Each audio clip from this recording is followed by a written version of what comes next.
বন্ধুরা, যে গাছটি আপনারা দেখতে পাচ্ছেন এই গাছটি হচ্ছে মাছি গাদা। এর আগে আমি এই মাছি গাদা নিয়ে একটি আপডেট দিয়েছিলাম আপনাদের, এবং তখন আমি আপনাদের বলেছিলাম কি করে এই গাছটি আপনারা আপনাদের ছাদ বাগানে লাগাবেন। আর সেই সময় কিন্তু গাছটি এই অবস্থায় ছিল না এবং খুব ছোট ছিল এবং সবে ডাল ডাল ছেড়েছিল এবং অনেক আগের কিছু গাছ ছিল। এখন বিষয় হচ্ছে যে গাছগুলো হচ্ছে এই গাছগুলো এখন ঝাড় হতে শুরু করেছে। এখন কিন্তু গাছে আরও বেশি ঝাড় হবে, কারণ এই সমস্ত গাছগুলি চন্দ্রমল্লিকার মতো পুরো পিঞ্চিং করে ঝাড় করতে হয়, আর তাতে আমরা প্রচুর পরিমাণে ফুল পেতে পারি। তো এখন কথা হচ্ছে যারা ছোট ছোট পটে লাগিয়েছিলেন তাদের অবশ্যই এখন গাছগুলিকে বড় পটে লাগিয়ে দিতে হবে। মিনিমাম পট আপনারা এখানে ব্যবহার করবে 8 থেকে 10 ইঞ্চি মাপের টব, তাহলে সবচেয়ে বেশি বেস্ট হবে এবং এই গাছের জন্য। আর এই 8 ইঞ্চি বা 10 ইঞ্চি মাপের টবে যখন আপনারা রিপট করবেন তখন মাটির মিশ্রণটি নেবেন, আপনারা এখানে 60% নেবেন একদম নর্মাল গার্ডেন সয়েল, আর তার মধ্যে 30% আপনারা নেবেন ভার্মি কম্পোস্ট বা গোবর সার, আর তার সঙ্গে আপনারা 10% বালি ব্যবহার করবেন। করার পর একটা সুন্দর মাটির মিশ্রণ তৈরি করবেন, আর এর সঙ্গে আপনারা ব্যবহার করবেন শিংকুচি 1 মুঠো আর 1 মুঠো নিমখোল। এই দিয়ে আপনার মাটির মিশ্রণ রেডি। মাটির মিশ্রণটি রেডি করার পর অনেক সময় দেখা যাচ্ছে এই সময় যেহেতু ওয়েদার ভালো না, রোদ খুব একটা কড়া নেই, তাই ফাঙ্গাল ডাক সমস্যা দেখা দিচ্ছে, তাই তার মধ্যে অ্যান্টিফাঙ্গাল ব্যবহারটা অবশ্যই করবেন। আর মাটিটিকে পারলে একদিন একটু রেস্ট দেবেন মাখিয়ে নিয়ে, তারপরের দিন আপনারা এটাকে রিপোর্ট করবেন।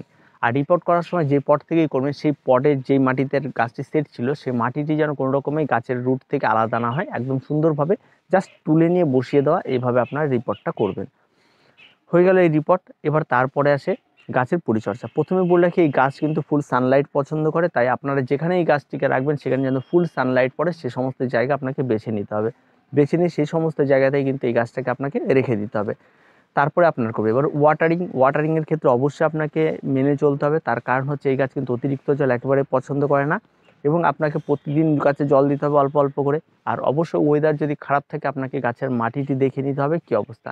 আমার এখানে আজকে থেকে ওয়েদার আরও ভীষণ খারাপ হয়েছে এবং প্রচুর কুয়াশা, এবং এটা নর্মালি হয়ে থাকে আমাদের এখানে অন্তত 10-12 দিন, বা জানুয়ারি ডিসেম্বর মাসের এই টাইম থেকে অনেক দিনই রোদ ওঠে না, বা একটা অন্ধকারাচ্ছন্ন আবহাওয়া এটা তৈরি হয়, এটা আমাদের প্রত্যেকেই জান। আর এই আবহাওয়াতে অনেক গাছের ক্ষতি হয়, বৃষ্টিতে না যা ক্ষতি হয় তাতে এই আবহাওয়াতে অনেক বেশি ক্ষতি হয়। এখন এই সমস্ত গাছগুলিতে অবশ্যই জলটা একটু মেপে দেবেন। আর এই সময় যখন রোদ উঠছে না তখন কিন্তু প্রতিদিন কিন্তু গাছে জল দেওয়ার প্রয়োজন নেই। বিশেষ করে রায়গঞ্জ, মালদা এবং উত্তরবঙ্গে ইসলামপুর, আপনার বাকি যে শিলিগুড়ি পর্যন্ত এই সমস্ত ওয়েদারগুলি কিন্তু থাকবে, বেশ কিছুদিন থাকে। তো এই সমস্ত জায়গায় এগুলি করতে হবে। আর যারা দক্ষিণবঙ্গের দিকে রয়েছেন তাদের তো একদম পরিষ্কার রোদ টোদ, পরিষ্কার পরিচ্ছন্ন, সে সমস্ত জায়গায় এতটা বাজে ওয়েদার হয় না, রোদটা ওঠে এবং তারা কিন্তু প্রতিনিয়ত জল ব্যবহার করবেন। তার পাশে গাছে ফার্টিলাইজার। এই সময় আপনারা গাছগুলিতে রিপোর্ট করে দেওয়ার সাথে সাথে আপনারা ফার্টিলাইজার ব্যবহার করে দেবেন না, এবং রিপোর্ট যারা আগে গোড়ায় যাদের 10 ইঞ্চি মাপের টবে রয়েছে তারা ফার্টিলাইজার ব্যবহার করতে পারবেন, আর যাদের চেঞ্জ করতে হবে তারা কিন্তু ফার্টিলাইজার চেঞ্জ করার অন্তত 7 দিন ব্যবহার করবেন, না 7 দিন পর থেকে ব্যবহার করুন। এবার এখানে ফার্টিলাইজার হিসেবে আপনারা কী ব্যবহার করবেন, কেউ যদি মনে করেন যে আমি লিকুইড খাবার ব্যবহার করব, খোল জল ব্যবহার করব, অবশ্যই আপনারা খোল জল ব্যবহার করতে পারেন এখানে, তাতে কোনো রকম অসুবিধা নেই। প্রতি সপ্তাহে পাতলা করে খোল জল আপনারা চালিয়ে যান, গাছের জন্য ভীষণ উপযোগী হবে, কারণ ঠান্ডা পড়ে গেছে। সবজি পচা জল ব্যবহার করতে চাইলে এই সময় সবজি পচা জল ব্যবহার করতে পারেন। আর একটা কথা বলবো, এই সমস্ত লিকুইড খাবার যেদিন ব্যবহার করবেন পারলে একটু অ্যান্টিফাঙ্গাল ব্যবহার করে নিলে বেশ ভালো হয় এই সমস্ত খাবারের সঙ্গে, তাতে কিন্তু গাছের গ্রোথ অনেক ভালো হয়। আর তেমন কোনো কিছু খাবারের প্রয়োজন হয় না। আর যদি আপনারা পারেন এমনি রাসায়নিক খাবার যদি দিতে চান তাহলে অবশ্যই এনপিকে 20-20-20 আপনারা একটা ডোজ দিতে পারেন, 15 দিন পর পর একটা করে ডোজ দিতে পারেন। 1 লিটার জলে 1 গ্রাম গুলে নিয়ে 15 দিন পর পর এটা আপনাকে ব্যবহার করতে হবে, কিন্তু প্রতিনিয়ত ব্যবহার করলে হবে না। আর তেমন কিছু নেই। আর এমনি নর্মাল যদি ঘরোয়া খাবার যেগুলি অর্গানিক খাবার হয়, ভার্মি কম্পোস্ট, গোবর সার, এগুলো আপনারা 15 দিন পর পর আপনারা 1 চামচ 1 চামচ করে হাড় গুঁড়ো, 1 চামচ শিংকুচি, 1 চামচ নিমখোল, 2 চামচ আপনারা ভার্মি কম্পোস্ট, এগুলি মিশিয়ে আপনারা গাছের গোড়ায় দিতে পারেন। তো অবশ্যই এগুলি আপনারা চলবে, তার সঙ্গে সঙ্গে আপনারা তরল খাবারটিও দিতে পারবেন। তো কোনো রকম কোনো অসুবিধা নেই, কিন্তু সমস্ত খাবারই চলবে, রাসায়নিক খাবার, অর্গানিক খাবার বা তরল খাবার এগুলি কিন্তু বন্ধ করতে হবে, এটা চলবে না। আর সর্বশেষ যে বিষয়টি রয়েছে সেটা হচ্ছে পিঞ্চিং। অবশ্যই আপনাকে এই সমস্ত গাছে পিঞ্চিং করতে হবে। প্রত্যেকটা গাছের দিকে যদি তাকালে দেখবেন, আপনার নিচের দিকে তাকালে দেখবেন প্রত্যেকটা ডাল দিনে দিন বেড়ে যাবে। এই জন্য এই সমস্ত ডালগুলিকে চন্দ্রমল্লিকায় যেভাবে আপনারা পিঞ্চিং করেন ঠিক সেভাবে আপনাদেরকে ডাল দেখে দেখে আপনাকে প্রতিদিন পিঞ্চিং করতে হবে। যে সমস্ত ডালগুলি একটু বেড়ে গেছে তাদেরকেই পিঞ্চিং করে দিতে হবে। আর ঠিক পিঞ্চিংটা আপনাকে প্রতিদিন দেখে দেখে করতে হবে। আর প্রচুর ডাল হয় আর সরু সরু ডাল চোখেও খুব কম পড়ে, তার জন্য এটা কিন্তু করতে হবে। আর এই গাছে যত বেশি পিঞ্চিং করবেন আপনি দেখে শুনে, এই গাছের তত বেশি ভালো আপনি রেজাল্ট পাবেন। এটাই হচ্ছে এই গাছের হচ্ছে বৈশিষ্ট্য।